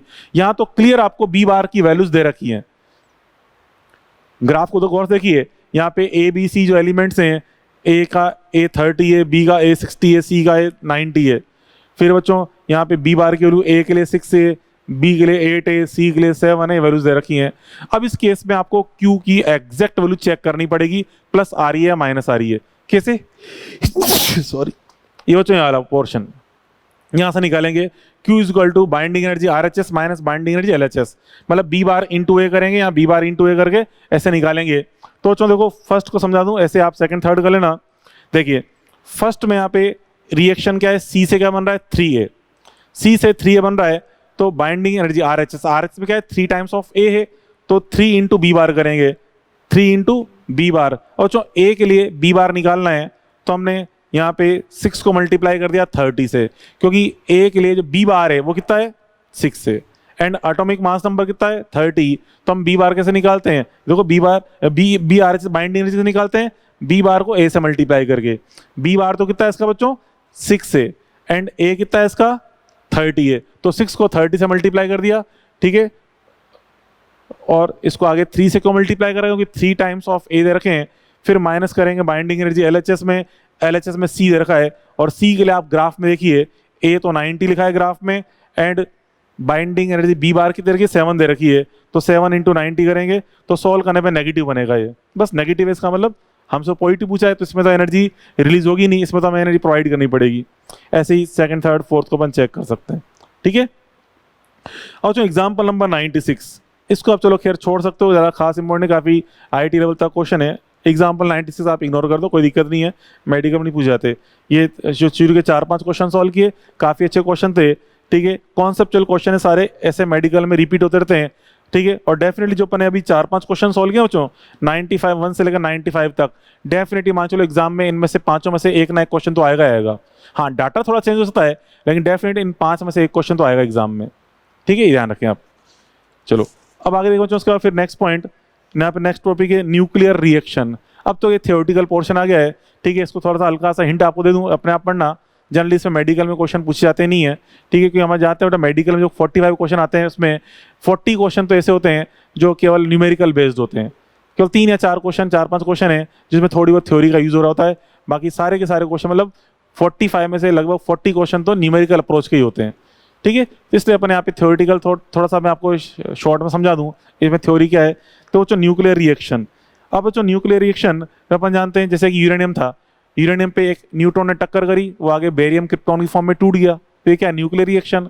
मतलब न्यूक्लियर रिएक्शन में क्या होता है बच्चों, एक आपको न्यूक्लियस गिवन होता है, उस पर एक पार्टिकल स्ट्राइक कर रहा होता है, ठीक है, उससे रिएक्शन से फिर आगे वो आगे न्यू न्यूक्लियस का फॉर्मेशन होता है, और उसमें कुछ एक्स्ट्रा एलिमेंट्स भी बन रहे होते हैं, मतलब कुछ एक्स्ट्रा पार्टिकल्स ऑप्टन हो रहे होते हैं। जैसे कि यूरेनियम पे एक न्यूट्रॉन की टक्कर करी, किस में टूट गया, बेरियम क्रिप्टॉन की फॉर्म में, मतलब प्रोडक्ट क्या बना, barium plus krypton, and extra particles क्या मिले, 3 न्यूट्रॉन्स, वो एक्स्ट्रा पार्टिकल हो गए, ठीक है। तो बच्चों वही यहाँ पे जिस पे इंटरेक्शन हो रहा है उसको अपन ने बोल दिया एलिमेंट ए, ये सॉरी, ठीक है, एलिमेंट एक्स बोल दिया, एलिमेंट एक्स, एलिमेंट एक्स से इसे पार्टिकल स्मॉल ए ने टक्कर करी, इस पे स्मॉल ए पार्टिकल टक्कर करी, फिर ये किस में कन्वर्ट हो गया बच्चों, वाई में, वाई में कन्वर्ट हो गया, मतलब बेरियम एंड क्रिप्टॉन को हम वाई बोल रहे हैं, ठीक है। एंड यहाँ पे बी बोल रहे हैं, जो 3 न्यूट्रॉन मिले उसे बी पार्टिकल्स बोल रहे हैं, ठीक है। इस तरह से ये न्यूक्लियर रिएक्शन होती है। थोड़ी देख ले बच्चों, इसमें एक एलिमेंट अनस्टेबल एलिमेंट सी बनता है, कैसे बनता है बच्चों, जैसे यूरेनियम 235 है, न्यूट्रॉन आया अंदर घुस गया इसका टक्कर करने के लिए, तो एक मोमेंट के लिए क्या बना, यूरेनियम 236, लेकिन ज्यादा वो एक मोमेंट के लिए बनता है यूरेनियम 236, फिर आगे टूट जाता है बेरियम क्रिप्टॉन की फॉर्म में, तो एक मोमेंट के लिए क्या बन रहा है, यूरेनियम 236, इसे हम बोल रहे हैं सी, अनस्टेबल एलिमेंट सी बोल रहे हैं, जो कि आगे 2 पार्ट्स में ब्रेक होकर नए एलिमेंट्स बनाता है, ठीक है। तो इसी को हम कंप्लीट को बोलते हैं न्यूक्लियर रिएक्शन बोलते हैं, ठीक है। इस न्यूक्लियर रिएक्शन का एग्जांपल समझा रखा है यहाँ पे, ये N74 पे अल्फा पार्टिकल का स्ट्राइक किया अपन ने, N714 पे अल्फा पार्टिकल स्ट्राइक किया, जिससे क्या बना, ऑक्सीजन 817, ठीक है, और एक पार्टिकल क्या मिला, प्रोटॉन। तो उसको रिएक्शन को हम कुछ इस तरह से रिप्रेजेंट करेंगे, जो यहाँ पे डायग्राम में लिखा हुआ है, N714 प्लस 2 हीलियम 4, कोई अल्फा पार्टिकल का होता है 2 हीलियम 4 अल्फा पार्टिकल, फिर एरो करके लिखा हुआ है 9F18, तो फ्लोरीन जो मिल रहा है एक मोमेंट के लिए बन रहा है, जो कि एक अनस्टेबल एलिमेंट है, जो कि आगे ऑक्सीजन एंड एक प्रोटॉन की फॉर्म में टूट जाएगा, ठीक है, ऐसा अपन समझ सकते हैं, ठीक है। अब यहाँ पे देखिए इसके अंदर कौन कौन से कंजर्वेशन एप्लीकेबल होते हैं, ये इंपॉर्टेंट है, ये हमेशा याद रखने हमें। एक तो होता है conservation of charge, conservation of charge बच्चों मतलब LHS में जो टोटल अमाउंट ऑफ प्रोटॉन्स हैं, टोटल नंबर ऑफ प्रोटॉन्स हैं, मतलब टोटल जेड है, RHS में जो टोटल जेड है उनको हम बैलेंस करते हैं। आप देखिए जब भी कोई न्यूक्लियर रिएक्शन आप देखते हैं तो जो जेड लिखे होते हैं, LHS में जो टोटल जेड है एंड RHS में जो टोटल जेड है उसको इक्वल करते हैं, करते नहीं करते, LHS एंड RHS के जेड को हम इक्वल करते हैं, तो एक्चुअल में हम जेड को बैलेंस नहीं कर रहे, हम बैलेंस एक्चुअल में किससे कर रहे थे, चार्ज कंजर्वेशन अप्लाई कर रहे होते हैं, क्योंकि LHS में जो टोटल जेड होगा मतलब जो टोटल प्रोटॉन्स होंगे वही राइट हैंड साइड पे टोटल प्रोटॉन्स होंगे, मतलब total LHS charge equal to total RHS charge, तो हम जेड को बैलेंस करके एक्चुअल में क्या अप्लाई कर रहे होते हैं, कंजर्वेशन ऑफ चार्ज, ठीक है। उसके बाद conservation of number of nucleons, ठीक है, ALHS इक्वल टू ARHS अपन करते हैं, मतलब जो मास नंबर है, जितना LHS में मास नंबर है उतना RHS में मास नंबर होगा, ठीक है, तो इसको अपन मास नंबर को बैलेंस कर रहे होते हैं। हम यहाँ पे मास कंजर्वेशन नहीं कर रहे, मास कंजर्वेशन, क्योंकि मास तो थोड़ा बहुत तो डिफेक्ट होता ही है, क्योंकि बस जो डिफेक्ट होता है 0.1 की फॉर्म में डिफेक्ट होता है, इसलिए यहाँ पे मास नंबर पे कोई फर्क नहीं पड़ेगा। जैसे किसी का मास बच्चों मान लो 25 है, 0.1 डिफेक्ट भी हो गया उसके अंदर, 24.9 बचा, तो मास नंबर तो 25 ही आएगा उसका, क्योंकि nearest integer is called mass number, ठीक है। तो मास तो यहाँ कंजर्व नहीं हुआ कि मास पहले 25 था, अब रहेगा 24.9, तो मास तो ना कंजर्व हुआ, बट मास नंबर दोनों में 25 ही है, तो मास कंजर्वेशन अपन कर रहे हैं यहाँ पे, नंबर ऑफ मास नंबर को न्यूक्लियस को बैलेंस कर रहे हैं, नंबर ऑफ न्यूक्लियस को। ऐसे तो linear momentum conservation, angular momentum conservation और साथ में मास प्लस एनर्जी कंजर्वेशन, ठीक है। तो यहाँ पे एनर्जी कंजर्वेशन फॉलो नहीं होता, ना ही मास कंजर्वेशन, दोनों का सम कंजर्वेशन होता है। क्योंकि हम देखते हैं बच्चों मास तो ज्यादा किधर होता है, देखिए मास तो इधर का ग्रेटर होता है, बट एनर्जी इधर की ग्रेटर होती है, मास इधर का ग्रेटर है, एनर्जी इधर की ग्रेटर है, बट यहाँ पे टोटल मास प्लस एनर्जी देखेंगे और इधर टोटल मास प्लस एनर्जी देखेंगे, दोनों बराबर आएंगे, मतलब mass plus energy conservation follow हो रहा होता है यहाँ पे, ठीक है। उसके बाद टाइप्स ऑफ रिएक्शन, दो टाइप की रिएक्शन होती है, एक तो nuclear fission and nuclear fusion. तो पहले बच्चों न्यूक्लियर फिशन, इसमें क्या होता है, एक हैवी पार्टिकल स्मॉल पार्टिकल्स में ब्रेक, स्मॉल एलिमेंट्स में ब्रेक हो रहा होता है, उसे बोलते हैं फिशन रिएक्शन। जैसे यूरेनियम में बेरियम क्रिप्टॉन की फॉर्म में ब्रेक हो गया है, या बच्चों देखो इसमें देखिए आगे, यूरेनियम बेरियम क्रिप्टॉन की फॉर्म में ब्रेक हो रहा है, कितने न्यूट्रॉन मिलते हैं, 3, एनर्जी कितनी मिल रही है, 200 मेगा इलेक्ट्रॉन वोल्ट। एंड बच्चों यहाँ पे जरूरी नहीं कि बेरियम क्रिप्टॉन की फॉर्म में ब्रेक हो, कभी कभी बच्चों ये जिनॉन एंड स्ट्रोंशियम की फॉर्म में भी ब्रेक हो जाता है, जिसमें कितने न्यूट्रॉन मिल रहे हैं, 2। बट मोस्ट प्रोबेबली कौन सी इक्वेशन होती है, बेरियम प्लस क्रिप्टॉन वाली, ठीक है। ये मान चलिए 80% चांस है जिसमें ये बेरियम प्लस क्रिप्टॉन की फॉर्म में ब्रेक होगा, 20 या 19% चांस होते हैं जिसमें स्ट्रोंशियम एंड जिनॉन की फॉर्म में ब्रेक होता है, एंड 1% चांस ऐसे भी होते हैं कि ये अदर में भी ब्रेक हो सकता है, ठीक है। तो ये चीज समझाई गई है इसमें। तो इसमें देखा ना, many other reactions are also possible, क्योंकि अदर टाइप से ब्रेक हो सकता है, ठीक है। अब यहाँ पे नंबर ऑफ न्यूट्रॉन्स कुछ नहीं कहा जाए तो हम देखते हैं नंबर ऑफ न्यूट्रॉन्स कितने रिलीज हो रहे हैं, 3, क्योंकि 80% चांस बेरियम क्रिप्टॉन की फॉर्म में ब्रेक होने का है, ठीक है। बट कभी कभी नंबर ऑफ न्यूट्रॉन्स 2 ही मिल जाते हैं, या अगर एवरेज पूछ ले तो 2.5 कह सकते हैं, एवरेज न्यूट्रॉन्स 2.5 मिल रहे हैं यहाँ पे, ठीक है। अब कह रहे हैं यूरेनियम में 3 आइसोटॉप्स अवेलेबल है नेचर के बच्चों, नेचर में यूरेनियम के 3 आइसोटॉप्स हैं, यूरेनियम 238, 235, 234। अब यहाँ पे यूरेनियम 234 तो बहुत ही कम अमाउंट के अंदर अवेलेबल है नेचर के अंदर, ओनली 0.006% है, ठीक है। एंड बच्चों यूरेनियम जो 238 है जो बहुत ज़्यादा अवेलेबल है, बट इसका फिशन इजीली पॉसिबल नहीं है, इसलिए बच्चों इक्वेशन में जनरली जो न्यूक्लियर रिएक्शंस होती हैं उनमें जनरली हम 235 का यूज़ करते हैं, ठीक है।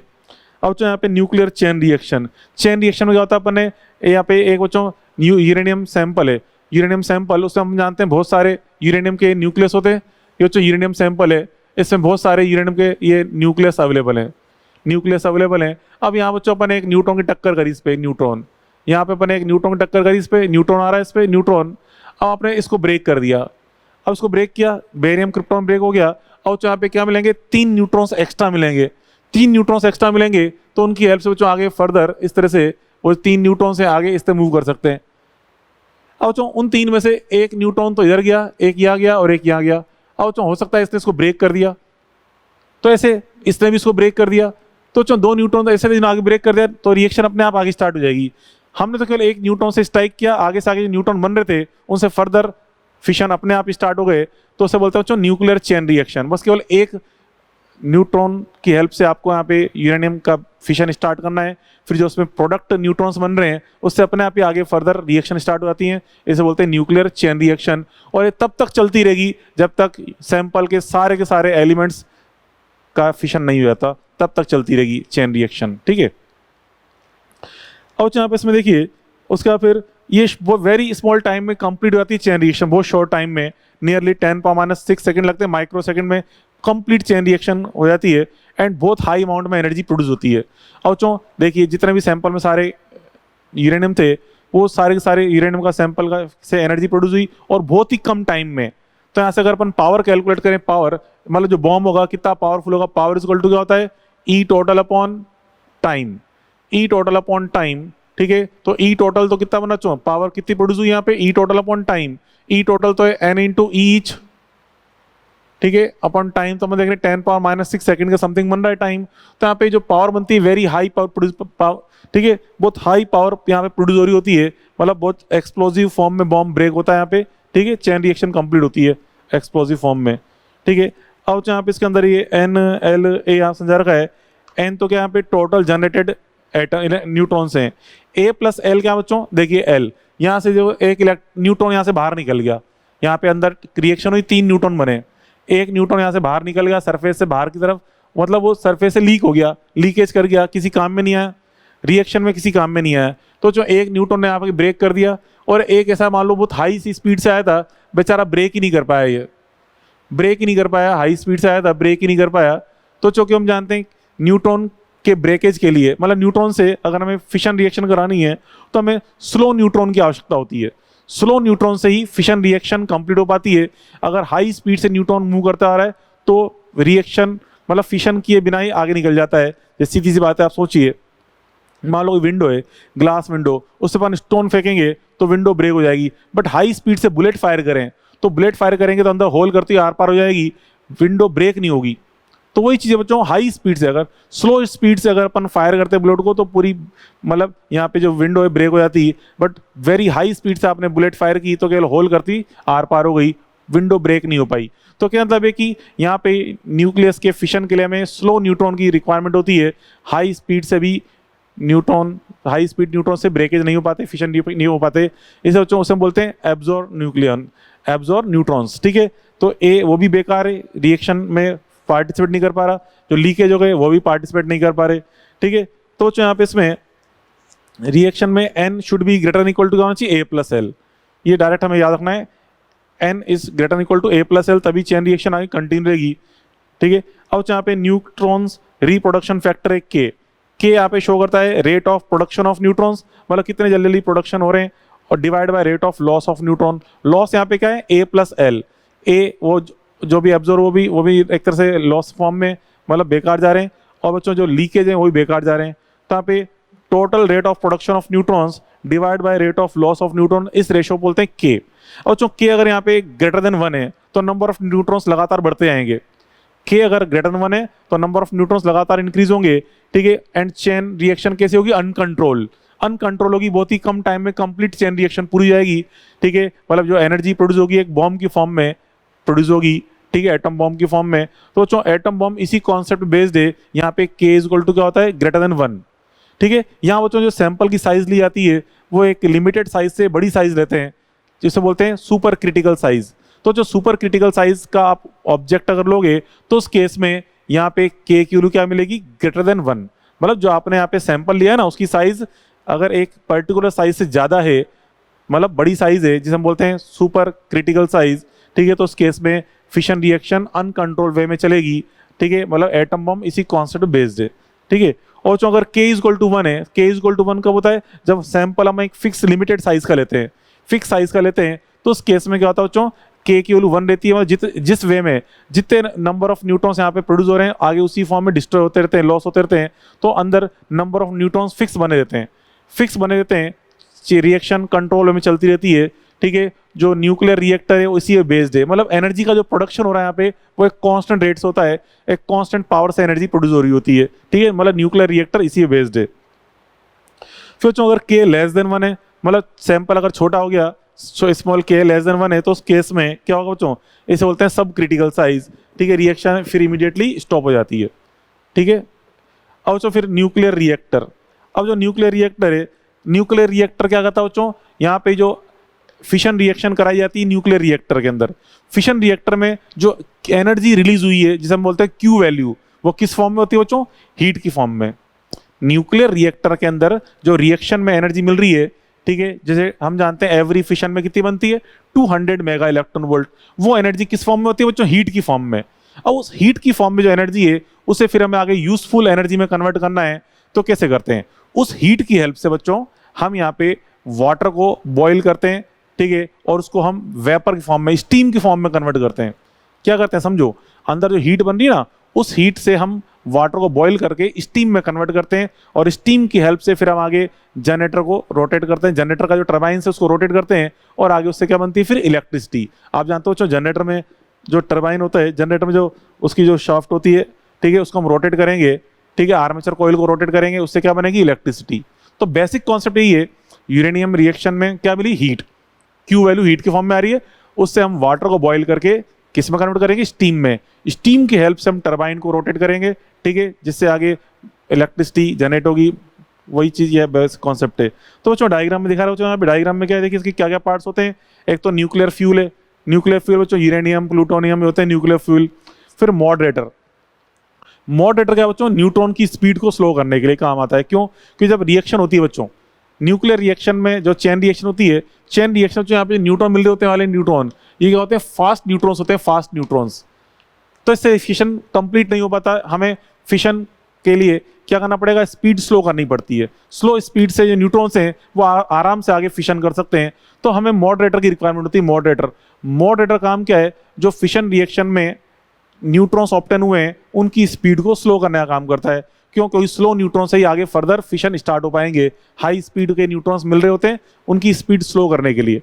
ठीक है, मॉडरेटर में अपन D2O यूज करते हैं, हैवी वाटर यूज करते हैं, ग्रेफाइट एक्स्ट्रा यूज करते हैं। ठीक है, बात बोले पड़ी। और बच्चों फिर कंट्रोल रोड्स, कंट्रोल रोड्स का काम क्या बच्चों? रिएक्शन को स्पीड को कम ज़्यादा करना। क्योंकि कंट्रोल रोड्स में यहाँ पे हम यूज करते हैं बच्चों कैडमियम की रॉड्स यूज करते हैं, बोरॉन या कैडमियम रॉड्स यूज करते हैं। ये क्या होते हैं? न्यूट्रॉन्स का एब्जॉर्बर होते हैं, अच्छा गुड एब्जॉर्बर।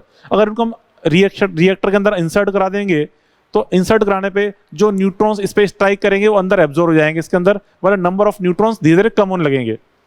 ठीक है, मतलब हमें रिएक्टर के अंदर नंबर ऑफ न्यूट्रॉन्स कम करके स्पीड को स्लो कर सकते हैं। तो उसके लिए क्या करेंगे? ये जो कैडमियम रोड्स हैं, ठीक है, कंट्रोल रोड्स, इसको रिएक्टर में हम मोर इंसर्ट कराते हैं। ज़्यादा इंसर्ट कराने पे जो न्यूट्रॉन्स यहाँ पे इन रॉड से टकराएंगे वो जो रॉड है उन न्यूट्रॉन्स को अब्जॉर्व कर लेगी, जिससे अंदर रिएक्शन में नंबर ऑफ न्यूट्रॉन्स कम हो जाएंगे और स्पीड कम हो जाएगी, और धीरे हम चाहे तो इसको रिएक्शन को बंद भी कर सकते हैं। ठीक है, तो और थोड़ा सा बाहर खींचेंगे, बाहर खींचने पे नंबर ऑफ न्यूट्रॉन्स वापस इंक्रीज होना स्टार्ट हो जाएंगे और इससे रिएक्शन फास्ट हो जाएगी। तो इन कैडमियम रॉड की हेल्प से अपन रिएक्शन कंट्रोल कर सकते हैं। फिर आगे जो कूलेंट है, कूलेंट क्या करता है बच्चों? देखिए अंदर जो हीट बन रही है, अंदर जो हीट बन रही है उस हीट को हमें बाहर निकालना है। ठीक है, उसकी हेल्प से फिर हमें वाटर को वेपर में कन्वर्ट करना है, तो उसके लिए कूलेंट काम में लेते हैं। कूलेंट को हम यहाँ पे रिएक्टर में इंटरसर्ट कराते हैं, कूलेंट को फिर ऊपर से बाहर निकलता है गर्म होके, बहुत हाई टेम्परेचर पे कूलेंट बाहर निकलता है। फिर उस कूलेंट की हेल्प से हम वाटर को स्टीम में कन्वर्ट करते हैं। ठीक है, वाटर को स्टीम में कन्वर्ट करके फिर आपसे टरबाइन रोटेट करते हैं। ये इसका बेसिक कॉन्सेप्ट है। ठीक है, फिर बच्चों आगे न्यूक्लियर फ्यूजन। तो फिशन में तो क्या होता है बच्चों? यूरेनियम ब्रेक होकर 2 पार्ट से ब्रेक हुआ था, 3 पार्ट से ब्रेक हुआ था। ठीक है, फ्यूजन में क्या होता है? छोटे न्यूक्लियस मिलकर एक बिग न्यूक्लियस का फॉर्मेशन करते हैं। बच्चों अब छोटे न्यूक्लियस मिलकर एक बिग न्यूक्लियस का फॉर्मेशन कर रहे हैं तो ये इजीली पॉसिबल नहीं है। क्यों? क्योंकि न्यूक्लियस पे चार्ज क्या होता है? पॉजिटिव। जब हम फॉर्मेशन करने के लिए पास लेके आएंगे इनको तो इसका पॉजिटिव चार्ज रिपेल करेगा। ठीक है, तो पास लाने के लिए बहुत ज़्यादा हाई प्रेशर की रिक्वायरमेंट होगी, हाईली टेम्परेचर की रिक्वायरमेंट होगी, high temperature and high pressure की रिक्वायरमेंट होती है, तब जाके फ्यूजन स्टार्ट हो पाता है। मतलब फ्यूजन स्टार्ट होना इजीली नहीं है, बहुत मुश्किल है। बहुत high pressure and high temperature की रिक्वायरमेंट होती है फ्यूजन स्टार्ट करने के लिए। ठीक है, एंड बच्चों यहाँ पे इसका एग्जाम्पल समझा रखा है। हाँ ठीक है, एक बार आपने फ्यूजन स्टार्ट कर दिया, तो उसकी चेन रिएक्शन की हेल्प से जो एनर्जी बन रही है उससे हम फर्दर आगे न्यू फ्यूजन स्टार्ट करा सकते हैं। जैसे सन है बच्चों, सन एक हाईली एनर्जी सोर्स है। क्यों? क्योंकि उसमें कंटिन्यू फ्यूजन रिएक्शन हो रही है। ठीक है, हाइड्रोजन एलिमेंट्स मिलके क्या बना रहे हैं बच्चों? वहाँ पे हीलियम का फॉर्मेशन कर रहे होते हैं, जिससे कंटिन्यू वहाँ पे उसमें एनर्जी प्रोड्यूस हो रही होती है। अभी तक वहाँ पे एनर्जी प्रोड्यूस काफ़ी टाइम से हमारे सन से जो अर्थ तक वो जो रेडिएशन आ रहे हैं, सन रेडिएशंस, ठीक है, उसमें जो एनर्जी आ रही है, एनर्जी कहाँ से है? सन से। सन में जो एनर्जी प्रोड्यूस हुई है वो हीलियम का फॉर्मेशन हो रहा है हाइड्रोजन एटम्स की, हाइड्रोजन न्यूक्लियस की हेल्प से, उसी से एनर्जी बन रही है कंटिन्यू। मतलब रिएक्शन कौन सी हो रही है? न्यूक्लिएशन फ्यूजन फॉर्म में। तो यहाँ पे ये फ्यूजन रिएक्शन 4H1 से 2 हीलियम 4, ये 2 beta plus particle 2 new and 26.7 mega electron volt, ये एनर्जी मिलती है। ठीक है, ये बताई गई है इसके अंदर। ठीक है, और यहाँ पे रिक्वायरमेंट बता दी, यहाँ पे high temperature requirement, high pressure requirement ये होती है। ठीक है, तो अब यहाँ पे एटम बम और हाइड्रोजन बम को कंपेयर कर रखा है, ये थोड़ा सा रीड कर लेना, ज़्यादा नहीं है, खास काम इंपॉर्टेंट नहीं है। ठीक है, ये रीड कर लें। ठीक है, तो बच्चों इतना काफ़ी आज के लिए, ये अपन ने आज कंप्लीट कर लिया न्यूक्लियर रिएक्शन के बारे में। ठीक है, न्यूक्लियर फिजिक्स के बारे में। अब अपन पढ़ेंगे उसके अंदर रेडियो एक्टिविटी। ठीक है, चलो कल पढ़ते हैं रेडियो एक्टिविटी, कल मिलते हैं। Okay, good bye.